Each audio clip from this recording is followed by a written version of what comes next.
Major Culture classes, online courses for all defense exams, recorded lecture, e-notes, daily live classes, online test. अब online पढ़ेगा तभी तो फौजी बनेगा India. Download the MKC Learning app and fulfill your dreams. Hello students, welcome to Major Culture online classes. This is Ajay Shukla, faculty of English language at Major Culture classes.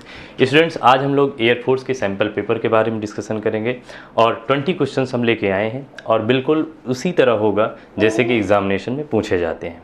तो एक एक चीज़ों को हम लोग विस्तृत रूप से डिस्क्राइब करते हुए एक एक चीज़ों को एग्जाम्पल के साथ बिल्कुल कॉन्सेप्ट के साथ समझते हुए चलेंगे, ताकि अगर इसी तरीके से आप प्रश्नों को सॉल्व करते हैं तो एक प्रॉपर अप्रोच डेवलप कर सकें और आने वाले जो नवंबर का एग्ज़ाम है उसमें बेस्ट परफॉर्मेंस कर सकें. तो आइए बिना समय को वेस्ट करते हुए शुरू करते हैं. स्टूडेंट्स, अगर आप पहले क्वेश्चंस की बात करते हैं तो स्पॉटिंग एरर से रिलेटेड है.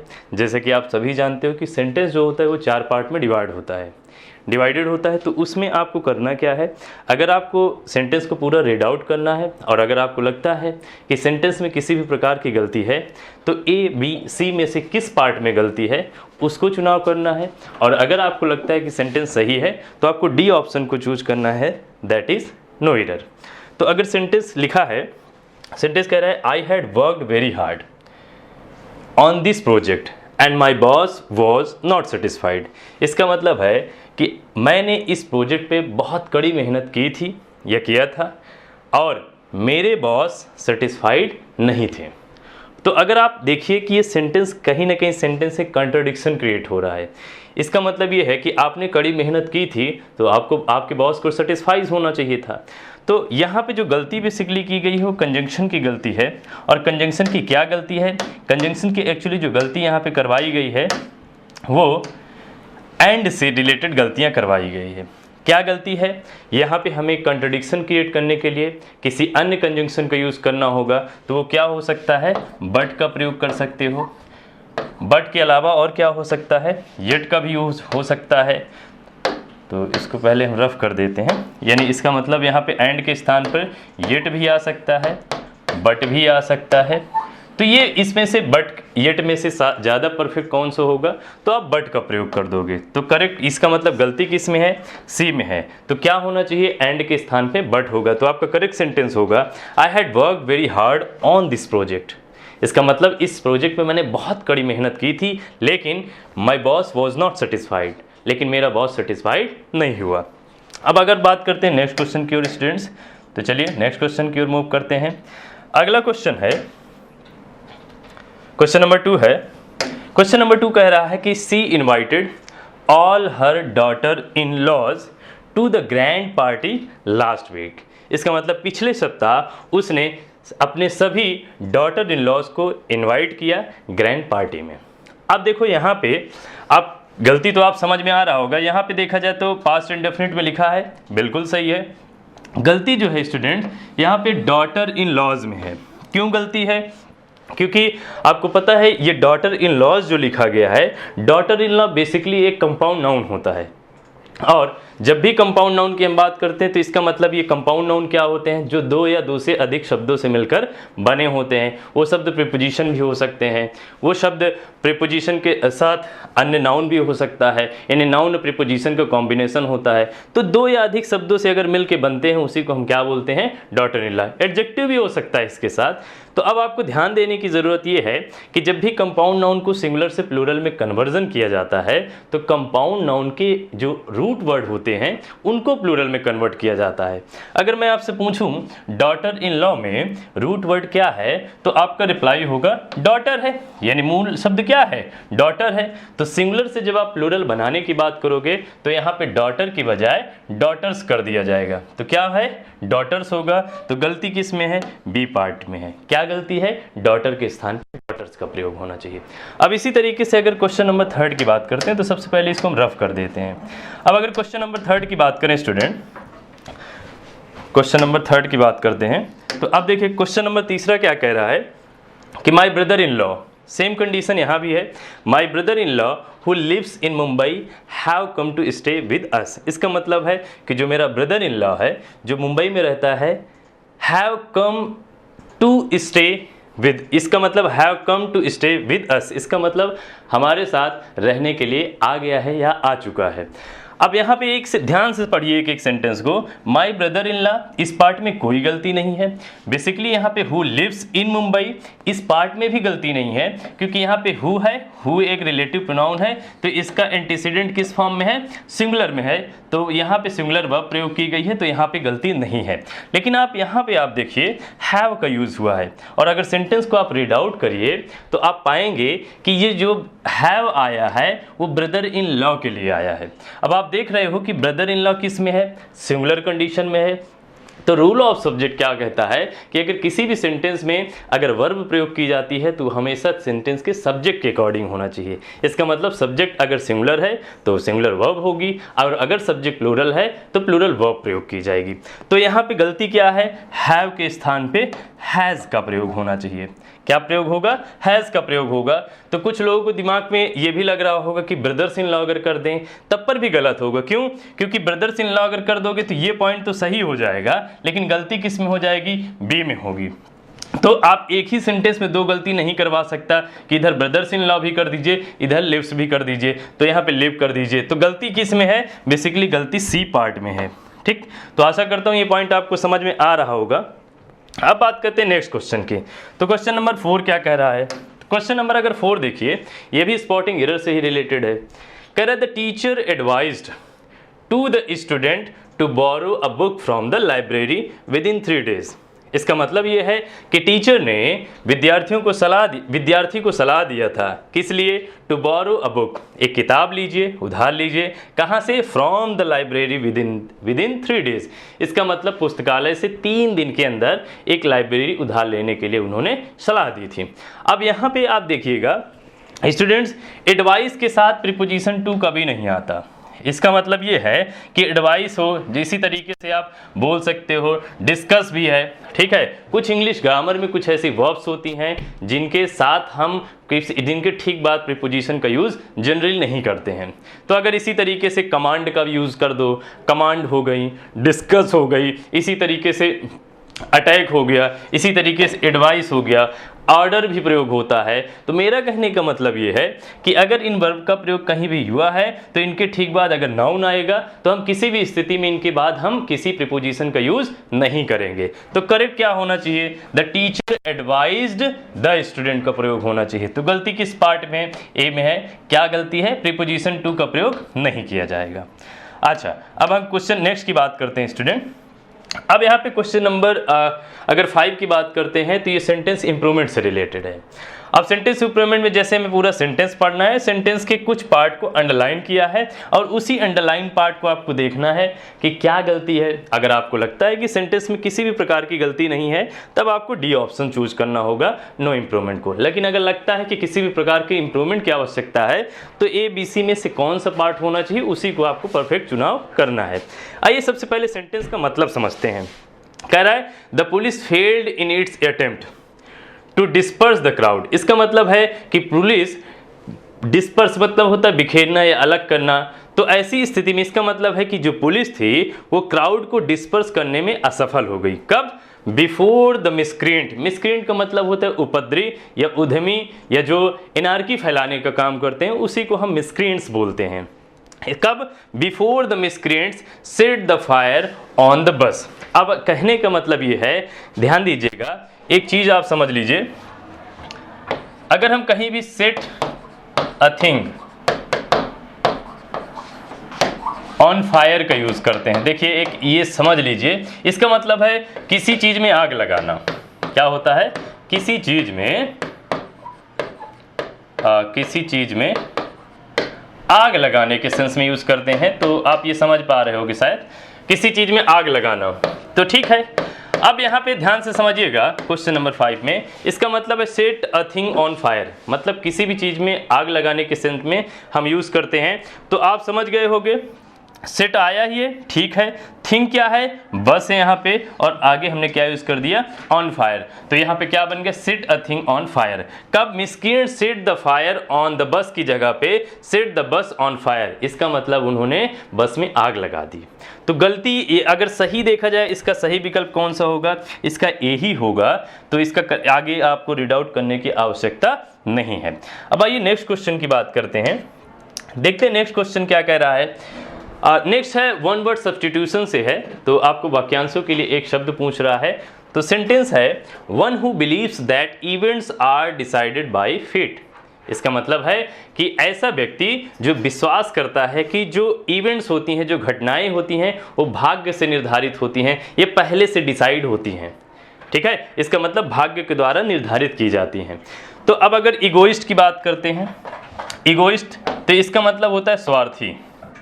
ठीक, स्वार्थी भी कह सकते हो, अहमवादी भी आप बोल सकते हो, जो अपने बारे में ही केवल सोचता हो, उसी को हम इगोइस्ट बोलते हैं। तो ये तो बिल्कुल ऑप्शन नहीं होगा। अथीस्ट का तो आपको पता है अथीस्ट दो होता है। तो अथीस्ट का मतलब होता है नास्तिक। क्या होता है? नास्तिक होता है। और थीस्ट का मतलब होता है आस्तिक। तो इसका मतलब one who believes in God वो क्या कहलाएगा? थीस्ट कहलाता है। One who does not believe in God वो क्या कहलाता है? अथीस्ट कहलाता है। तो इसका मतलब ये भी ऑप्शन नहीं होगा। न्यूमरोलॉजिस्ट की अगर बात करते हैं तो जो अंकशास्त्री होते हैं, और अंकशास्त्री का मतलब ये है कि बेसिकली वो लोग ज्योतिषी से रिलेटेड अंकशास्त्र की बात हो रही है यहाँ पे, तो अंकशास्त्री इसको बोलते हैं न्यूमरोलॉजिस्ट। तो यहाँ पे भाग्य और इसको न्यूमरोलॉजिस्ट से कोई भी ऑप्शन नहीं मैच करता है। तो ये बेसिकली जब ज्योतिष में जो पंडित लोग होते हैं उसका यूज़ करते हैं ज्योतिष को लगा करके, तो वो न्यूमरोलॉजिस्ट होता है।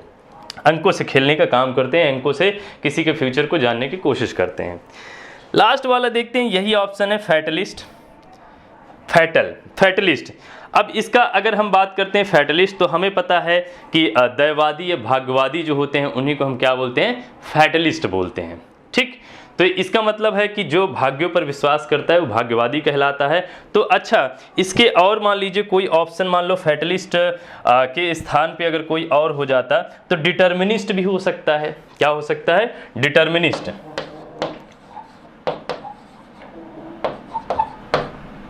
डिटर्मिनिस्ट भी हो सकता है। ठीक, तो डिटर्मिनिस्ट हो गया। और क्या हो सकता है?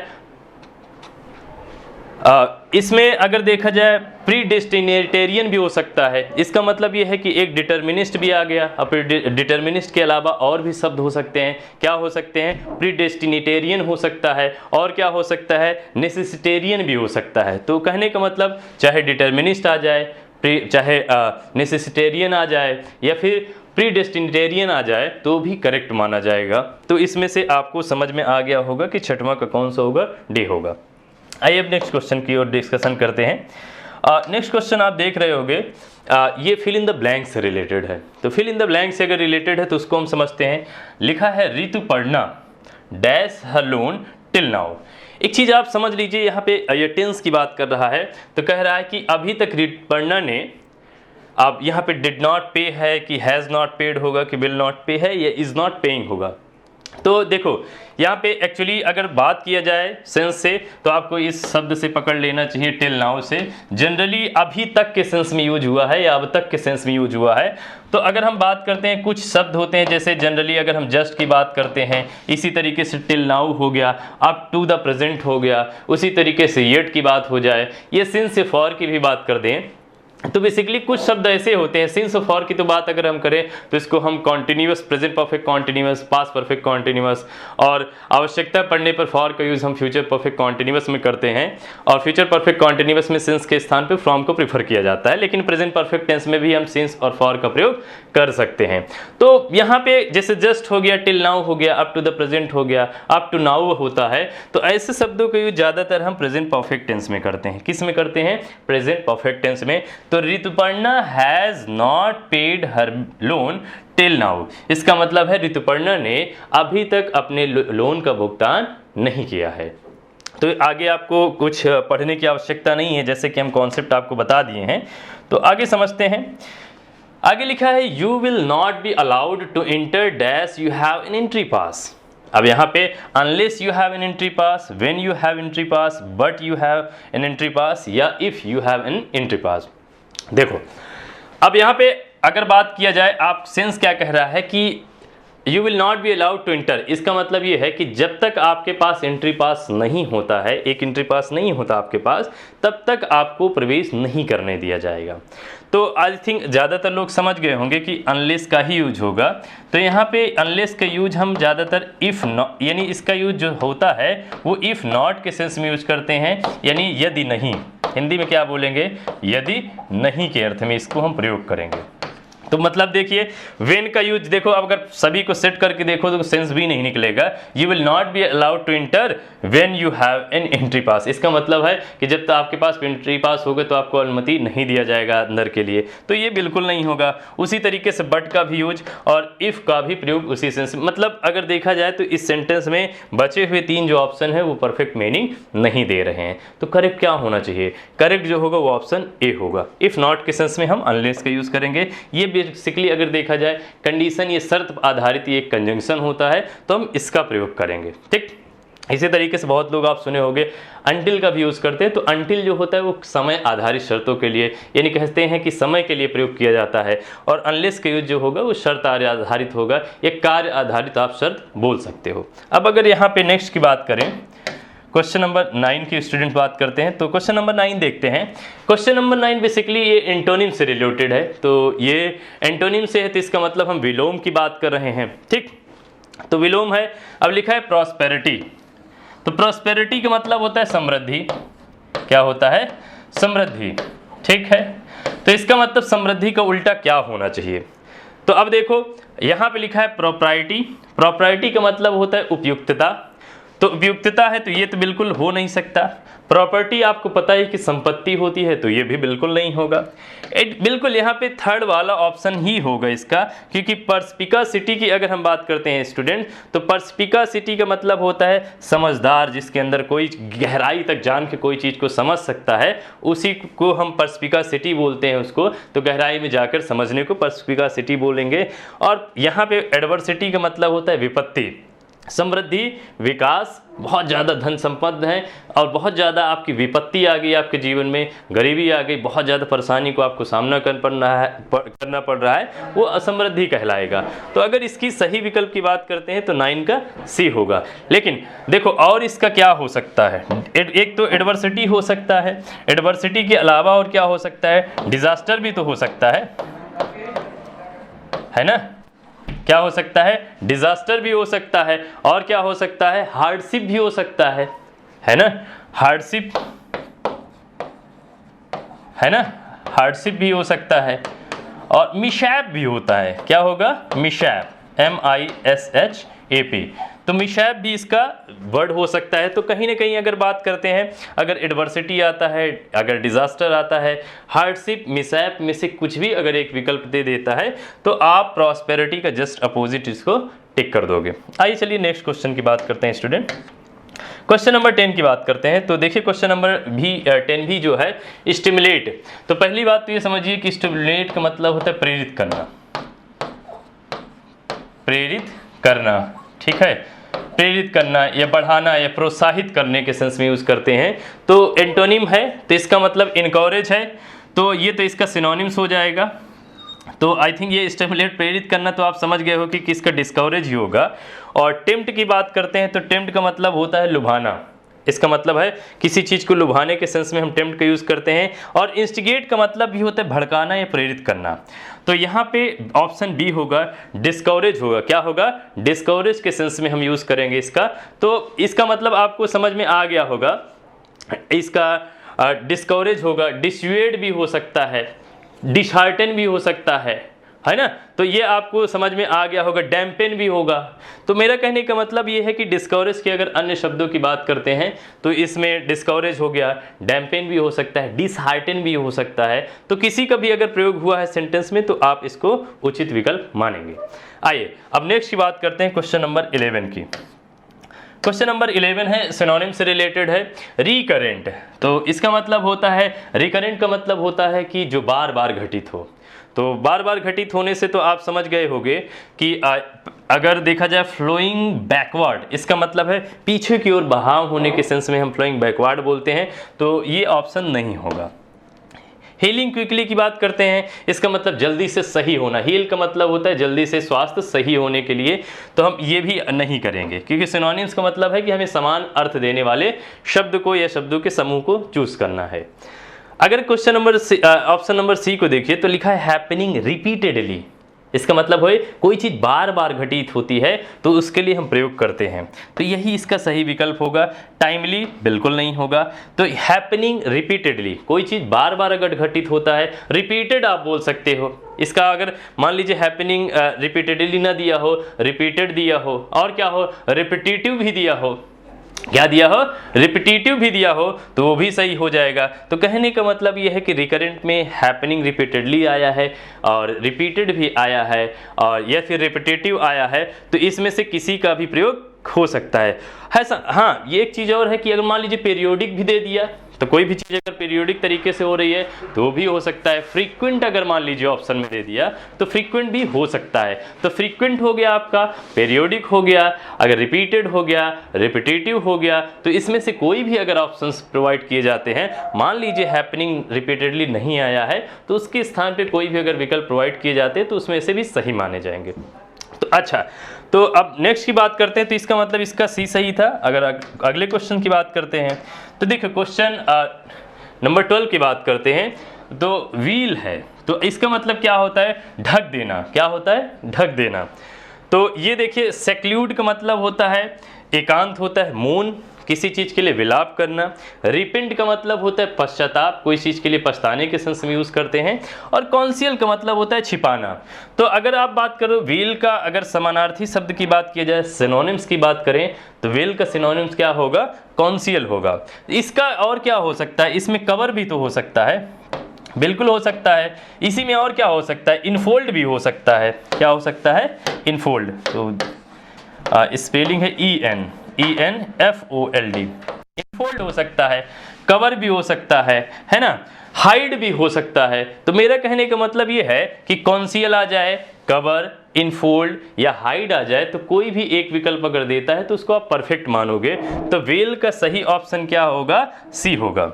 अब आइए क्वेश्चन नंबर 13 की बात करते हैं।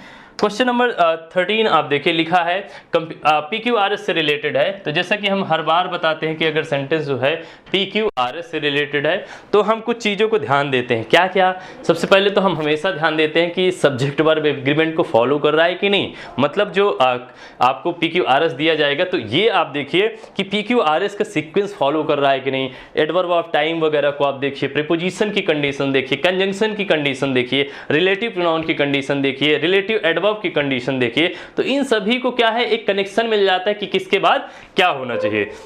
अगर आप इसमें देखिए तो ये जो कंप्यूटर्स एंड मोबाइल फोन्स अगर बात किया जाए तो सेंटेंस की शुरुआत कहाँ से होगी, कंप्यूटर्स एंड मोबाइल फोन से होगी, और सेंटेंस का अंत कहाँ से होगा, आवर अटेंशन स्पैन से होगा। अब जो आपको मैच करना है यानी अरेंज करना है वो इन्हीं में करना है, PQRS में।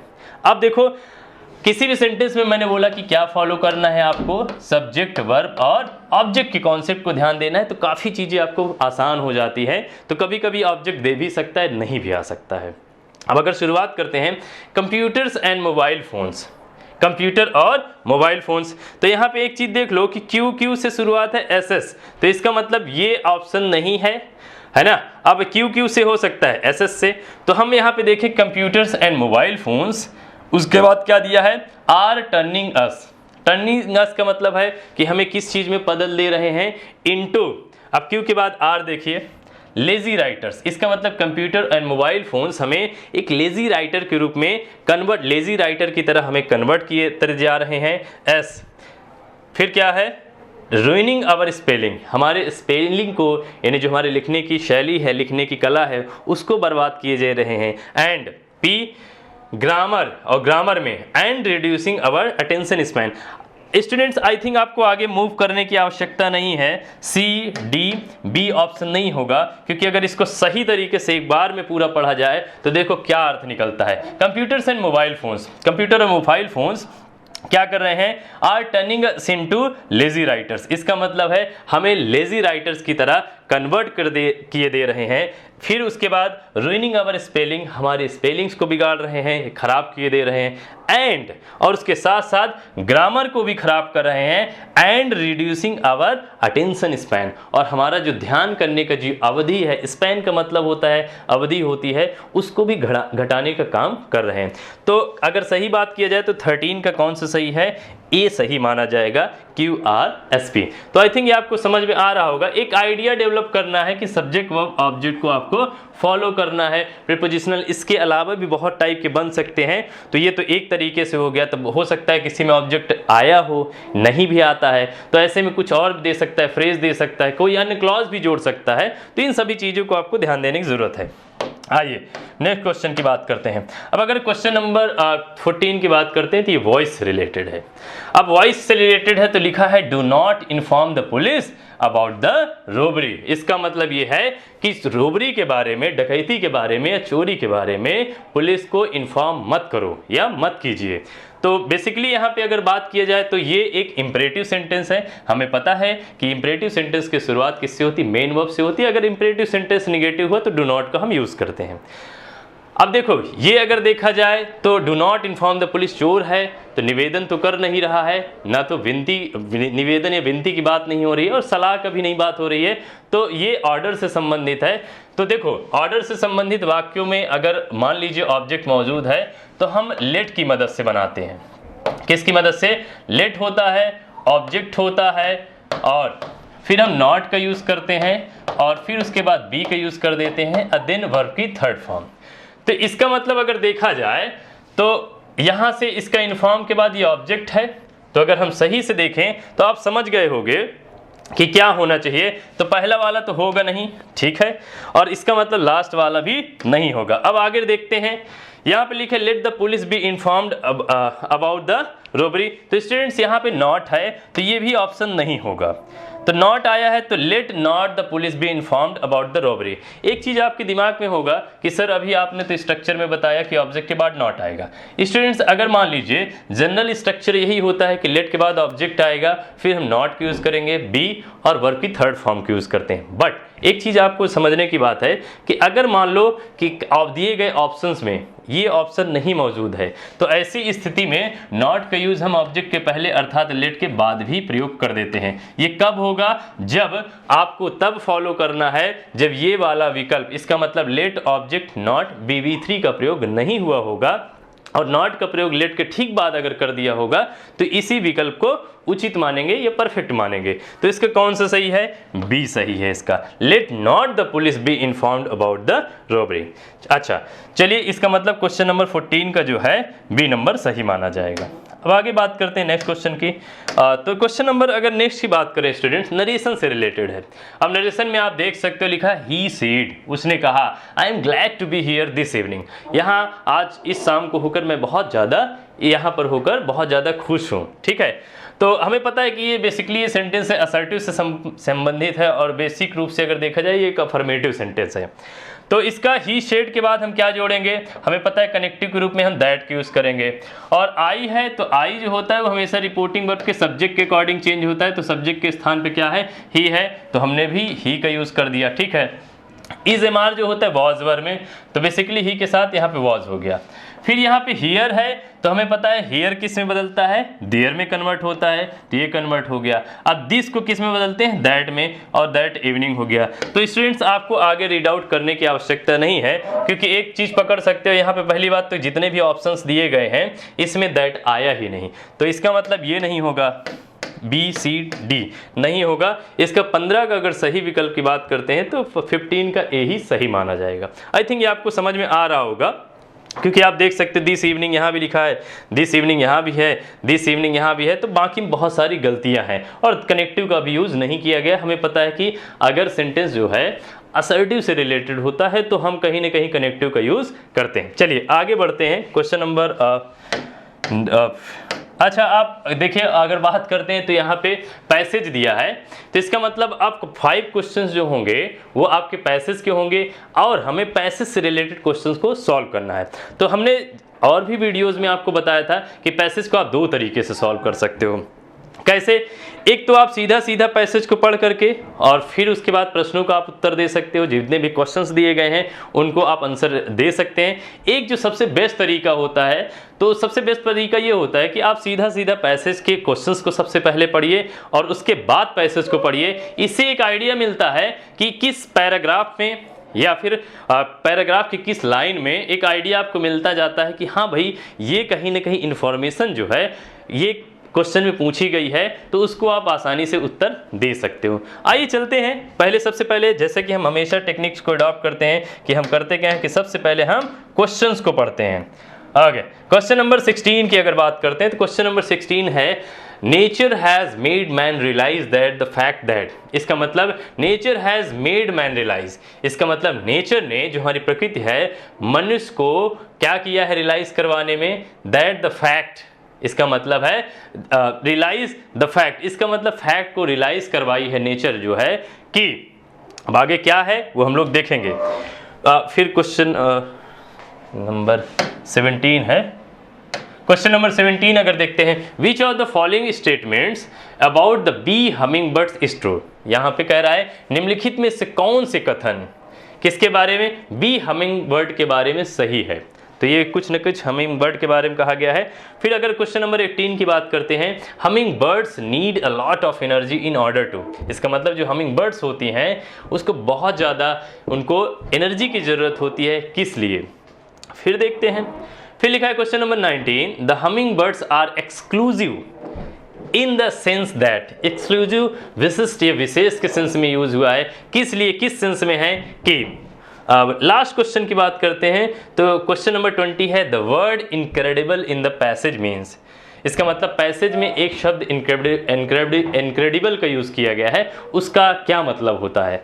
तो अगर हम बात करते हैं पैसेज की, तो पैसेज को रीड आउट करते हैं। कह रहा है as the rulers of the planet. इसका मतलब है कि प्लेनेट के रूलर के रूप में ह्यूमंस लाइक टू थिंक, क्या जो मनुष्य होते हैं वो पसंद करते हैं सोचने के लिए, क्या पसंद करते हैं, that it is the large creatures, it is the large creatures who will emerge victorious from the struggle for survival. Victorious का मतलब विजयी होना, और यहाँ पे इमर्ज का मतलब होता है उभर कर सामने आना, विकसित होना। तो यहाँ पे सर्वाइवल का मतलब जीवन जीने के सेंस में कह रहा है it is the large creatures. इसका मतलब ये बड़े जो प्राणी होते हैं, हु विल इमर्ज विक्टोरियस। इसका मतलब ये है कि वो सफल होकर बाहर आएंगे, उभर कर सामने आएंगे, किससे, from the struggle for survival. इसका मतलब है जीवन जीने के संघर्ष से। हाउएवर, हालांकि nature teaches us the opposite. लेकिन अगर इसकी बात करें, इसी के जस्ट अपोजिट की बात करें, प्रकृति हमें उल्टा सिखाती है। क्या, it is often the smallest species which are the toughest and most adaptable। इसका मतलब क्या है, it is often the smallest species। species का मतलब होता है प्रजाति के सेंस में यूज होता है। अक्सर जो छोटी, सबसे छोटी प्रजातियां होती हैं, which are the toughest, जो बहुत ज़्यादा toughest होती हैं, and most adaptable होती हैं, और सबसे ज़्यादा अपने आप को adaptable का मतलब होता है पर्यावरण में अनुकूलित करने की तरह या अनुकूलित करने के लायक। A perfect example is the humming bird. एक सबसे बेस्ट एग्जाम्पल या उचित एग्जाम्पल है हमिंग बर्ड का, which is found in the Americas. जो अमेरिका के अलग अलग देखा जाए, अमेरिका के नॉर्थ अमेरिका और साउथ अमेरिका की अगर बात की जाए तो अमेरिका के देशों के अंतर्गत पाई जाती हैं। One species of humming bird known as the bee humming bird. अब उसमें से एक जो हमिंग बर्ड की स्पीसीज की बात करते हैं तो one species of humming bird, एक जो हमिंग बर्ड की स्पीसीज है, as bee humming bird ranks as the world's smallest and lightest bird. और उसको रैंक दिया गया है, ये इसका मतलब है कि विश्व में सबसे छोटा और सबसे हल्की बर्ड की रैंक प्रोवाइड किया गया है। And it is बेयरली visible when it is in flight. ये बहुत ही, यह कह सकते हैं कि ना के बराबर, बेयरली हो गया, रेयरली हो गया, ये अपने आप में निगेटिव सेंस देते हैं। तो इसका मतलब ये है कि जब ये उड़ती है तो इसे हम नहीं देख सकते हैं। तो कहीं ना कहीं पैसेज में इसकी भी चर्चा की गई है, तो ये भी एक आंसर मिलेगा। लेकिन हम लोग सेकेंड पैराग्राफ की ओर बढ़ते हैं स्टूडेंट्स। सेकेंड पैराग्राफ कह रहा है कि humming birds are the only birds that can fly backwards. इसका मतलब है कि हमिंग बर्ड्स इकलौती ऐसे पक्षी होती हैं जो उल्टा भी, बैकवर्ड्स भी फ्लाई कर सकते हैं, उड़ सकते हैं। फिर कह रहा है कि they feed mainly on the nectar of the flowers. इसका मतलब है कि उनका जो भोजन होता है वो फूलों की मधु या जो शहद होती है उसी में वो भोजन करती हैं या उसी का सेवन करती हैं। अब अ लिक्विड, एक ऐसा तरल पदार्थ that is rich in energy, जिसमें बहुत ज़्यादा एनर्जी पाई जाती है। फिर कह रहा है, कहीं ना कहीं इसका भी एक पैसेज का आंसर मिल रहा है, लेकिन फिर भी हम पढ़ते हैं। Nectar is an ideal food source, इसका मतलब है एक आदर्श फूड का सोर्स माना जाता है, स्रोत माना जाता है। For humming birds need an incredible amount of energy, क्योंकि जो हमिंग बर्ड्स होती हैं उनको इनक्रेडिबल अमाउंट में एनर्जी की आवश्यकता होती है to sustain their body metabolism. किस लिए? ताकि वो अपने बॉडी के मेटाबॉलिज्म को सस्टेन कर सकें, बरकरार रख सकें। तो स्टूडेंट्स आप देख सकते हो यहाँ पे भी एक आंसर मिल रहा है, लेकिन पहले हम लोग प्रश्न यहाँ पे पैसेज को पढ़ते हैं। A humming birds wings flap at a rate of about 80 times per second. इसका मतलब क्या है कि एक हमिंग बर्ड्स के जो पंख होते हैं वो लगभग पर सेकेंड, एक सेकेंड में लगभग 80 बार फड़फड़ाने का काम करते हैं, फड़फड़ाते हैं। ध्यान दीजिएगा 80 times per second. And it's a tiny heart, इसका जो छोटा हृदय होता है beats more than 1000 times per minute. इसका मतलब क्या है? एक मिनट में लगभग 1000 ज़्यादा से बार इसका जो हार्ट होता है वो बीट करने का काम करता है, यानी धकधकाने का कार्य करता है।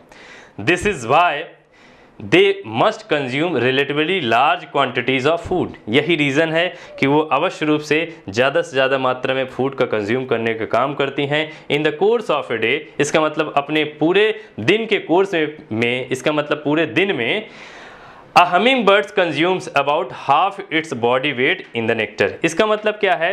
कहने का मतलब है कि नेक्टर में लगभग जितना उनका वेट होता है, भार होता है, उसके आधा वो भोजन कर लेती हैं, यानी अपने भार का या अपने शरीर का वो आधा भोजन को कंज्यूम कर लेती हैं। तो अब कहीं ना कहीं पैसेज हो गया। अब पैसेज में हम एक एक को प्रश्नों को समझने का काम करते हैं। अब अगर क्वेश्चन नंबर 16 की बात करें, क्वेश्चन नंबर 16 है nature has made man realise that the fact. क्या फैक्ट है? पहला, the large creature emerge victorious from the struggle for life survival. क्या जो बड़े क्रीचर्स होते हैं इमर्ज विक्टोरियस, इसका मतलब है कि वो विक्टोरियस होकर इमर्ज होते हैं। कहाँ से? From the struggle for survival. अब अगर फिर बात करते हैं, या the smallest creatures are the toughest and most adaptable, कि जो स्मॉलेस्ट क्रीचर्स होते हैं वो सबसे ज़्यादा टफेस्ट और ज़्यादा एडॉप्टेबल होते हैं। इसका मतलब अपने आप को पर्यावरण में ढाल लेते हैं। या humans who rule the planet are the most powerful beings on earth। इसका मतलब जो humans हैं, जो planet पर राज करते हैं, are the most powerful beings। इसका मतलब सबसे शक्तिशाली प्राणी हैं पृथ्वी पर। या the largest and the smallest species are equally tough and strong. इसका मतलब क्या है कि लार्जेस्ट एंड स्मॉलेस्ट स्पीसीज, सबसे बड़ी और छोटी जो स्पीसीज होती हैं, are equally tough and strong, वो बराबर स्ट्रॉन्ग और टफ भी होती हैं। तो अगर बात करते हैं इसके क्वेश्चंस की स्टूडेंट, तो पैसेज में अगर हम देखें तो आप देख सकते हो पैसेज में लिखा है हाउएवर नेचर टीचेस अस, क्या? Opposite, it is often the smallest. ध्यान दीजिएगा स्मॉलेस्ट लिखा है। क्वेश्चन बात करते हैं, ये देखिए क्वेश्चन कह रहा है smallest species which are the toughest and most adaptable. कौन टीच करता है? नेचर टीचेस अस, क्या? Opposite, it is often the smallest species which are the toughest and most adaptable. तो अगर क्वेश्चन नंबर की बात करते हैं स्टूडेंट्स, जैसा कि आप देख सकते हो, पहले क्वेश्चन नंबर 16 की बात करते हैं, तो क्वेश्चन नंबर 16 का बी सही होगा। क्वेश्चन नंबर बी, इसका क्वेश्चन नंबर आप देख सकते हैं इसका बी सही होगा, क्योंकि नेचर की बात किया है ना। तो नेचर क्या पढ़ाती है हमें, या क्या बताने का काम करती है कि smallest creature are the toughest and most adaptable. तो इसका यही सही होगा। आइए नेक्स्ट की बात करते हैं, क्वेश्चन नंबर नेक्स्ट की बात करते हैं। तो which of the following statement about the bee humming birds is true. निम्नलिखित में से कौन सा इनके बारे में सही है? कह रहा है it is obviously visible when it flies, जब ये उड़ती हैं तो निश्चित रूप से ये दिखती हैं। या फिर it skips our sight When it is in flight, इसका मतलब है जब ये हवा में होती है या जब उड़ती हैं तो ये हमारे नज़र से नहीं दिखती हैं, ये हमें नहीं देख सकते हैं। याद करिए, अगर फिर से हम बैक जाएं तो आप देखिए इसका बी ही सही होगा, आगे बढ़ने की ज़रूरत नहीं है। अगर नेक्स्ट की बात करते हैं तो स्टूडेंट्स यहाँ पे अगर हम देखें इसको, तो क्वेश्चन की बात करते हैं स्टूडेंट्स, तो यहाँ पे अगर तो अगर देखें humming birds are the only birds. Okay, तो यहाँ पे देखते हैं इसका आंसर कहीं पे।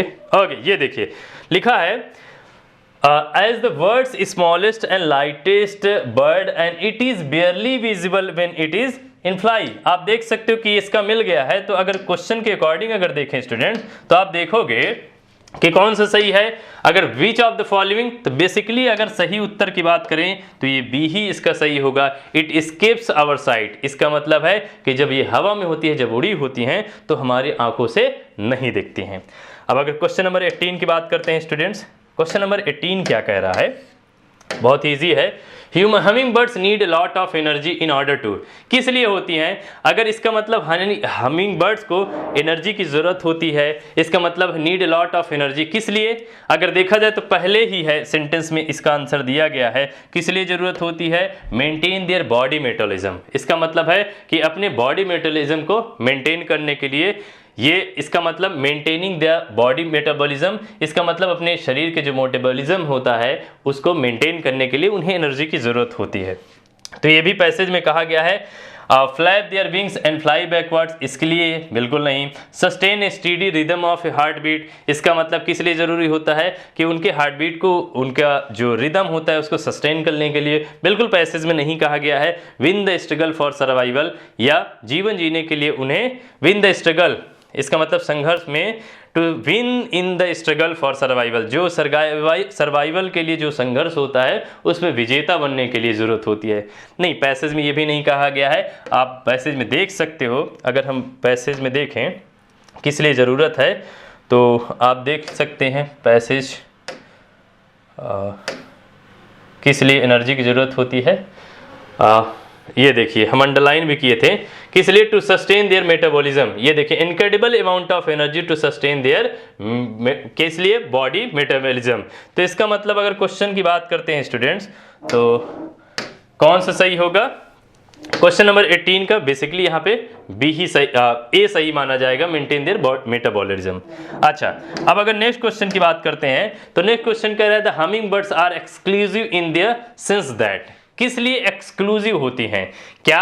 दे सबसिस्ट ओनली ऑन नेक्टर, इसका मतलब केवल वो सबसिस्ट कर पाती हैं, अपने आप को सबसिस्ट कर किस पे? नेक्टर पे ही सबसिस्ट कर पाती हैं। तो पैसेज में ये बिल्कुल नहीं कहा गया है, तो ये इसका ऑप्शन नहीं हो सकता। या their pulse rate is more than 1000 per minutes, तो यहाँ एक्सक्लूसिव, ध्यान दीजिएगा, विशेष क्या है इनके बारे में ये पूछ रहा है। तो ये भी इसको बिल्कुल ये सेंटेंस में कहा गया है कि अगर पैसेज में बिल्कुल कहा गया है कि मोर देन पर, यहाँ पे pulse rate is more than 1000 पर मिनट, ये बात सत्य है। लेकिन अगर हम बात करते हैं, स्टूडेंट समझने की कोशिश करिएगा, यहाँ एक्सक्लूसिव वर्ड को पकड़ना होगा, एक्सक्लूसिव को समझना होगा, तो इसका ये भी ऑप्शन नहीं होगा। They consume half their body weight every day, they consume half their body weight every day, इसका मतलब है कि अपने बॉडी वेट का वो आधा भोजन प्रत्येक दिन करती हैं। तो ये भी है, बात तो कहा गया है, लेकिन एक्सक्लूसिव नहीं है, विशेष नहीं है। तो विशेष क्या है? याद करिए, अगर आप पैराग्राफ को पढ़ते समय ध्यान दीजिएगा, लिखा है दे कैन फ्लाई बैकवर्ड्स, यही एकलौती ऐसी पक्षी हैं कि वो उल्टा भी उड़ सकती हैं। क्या उड़ सकती हैं? इसका मतलब जो उड़ने की जो प्रक्रिया होती है उसमें उल्टा भी उड़ने का काम करती हैं। तो अगर सही विकल्प की बात करते हैं तो 19 का कौन सा होगा? तो 19 का डी वाला ऑप्शन करेक्ट मानेंगे। अब इसका लास्ट क्वेश्चन के बारे में डिस्कशन करेंगे। लास्ट है क्या? कह रहे the word incredible in the passage means, तो अगर बात करते हैं यहाँ पे इनक्रेडिबल बात किया गया था, और इनक्रेडिबल किसके लिए किया गया था? चिड़िया के लिए बात किया गया था। और चिड़िया के लिए इनक्रेडिबल शब्द का प्रयोग क्यों किया गया था? तो पैसेज में कहा गया है। ठीक है, अगर इसको हम देखें यहाँ पे कि ये बात कहाँ गई है, कहाँ पे कहा गया है, तो सबसे पहले इसको हम पैसेज में देख लेते हैं, ये इनक्रेडिबल शब्द यूज कहाँ पे किया गया है। अच्छा, अब यहाँ पे अगर इनक्रेडिबल की बात करते हैं स्टूडेंट्स, ये देखिए अगर लिखा है यहाँ पे इनक्रेडिबल, याद करिए source for humming birds need an incredible amount of energy to sustain their body metabolism, इसका मतलब है कि उन्हें इनक्रेडिबल अमाउंट में एनर्जी की आवश्यकता होती है, किस लिए? अपने मेटाबॉलिज्म को सस्टेन या मेंटेन करने के लिए। अच्छा, अब अगर देखा जाए लास्ट क्या कह रहा है, क्वेश्चन नंबर 20 की हम लोग बात करेंगे। तो 20 देखिए, ट्रेमेंडस, विशाल, बहुत ज़्यादा, भीमकाय के रूप में, नहीं, बिल्कुल ये नहीं होगा। या इनएग्जॉस्टिबल। इनएग्जॉस्टिबल का मतलब होता है जो कभी ना समाप्त हो, तो ये भी बिल्कुल नहीं किया गया है। और अगर बात करें अनबिवेलेबल, बिल्कुल अगर देखा जाए पैसेज में उनके शरीर के अनुपात में या उनके शरीर के अनुपात में हम लोग देखते हैं कि बहुत ज़्यादा उसको भोजन की आवश्यकता होती है, एनर्जी की आवश्यकता होती है। तो ऐसी स्थिति में इसका मतलब है कि अनबिलीवेबल फॉर्म में बोल रहा है, तो अनबिलीवेबल मात्रा में उन्हें किसकी ज़रूरत होती है? एक प्रकार से एनर्जी की ज़रूरत होती है अपने मेटाबॉलिज्म को मेंटेन करने के लिए या सस्टेन करने के लिए। तो इसका अगर सही बात किया जाए इनक्रेडिबल का पैसेज में किस अर्थ में प्रयोग किया गया है, तो इसका अनबिलीवेबल के फॉर्म में यूज़ किया गया है। तो इसका फेनोमेनल का मतलब क्या होता है? असाधारण होता है। तो असाधारण जो कभी ना समाप्त हो सके, यह ट्रेमेंडस बड़ा या भीमकाय के सेंस में यूज नहीं किया गया है। तो अगर 20 की बात करते हैं तो 20 का सी सही माना जाएगा। आशा करता हूं आज का ये वीडियो आपको बहुत अच्छा लगा होगा। अगर इसी तरीके से आपकी प्रॉपर अप्रोच रहती है तो निश्चित रूप से आप सफलता अर्जित करेंगे। Thank you so much. Major Kalshi classes, online courses for all defense exams, recorded lecture, e-notes, daily live classes, online test। अब ऑनलाइन पढ़ेगा तभी तो फौजी बनेगा India. Download the MKC Learning app and fulfill your dreams.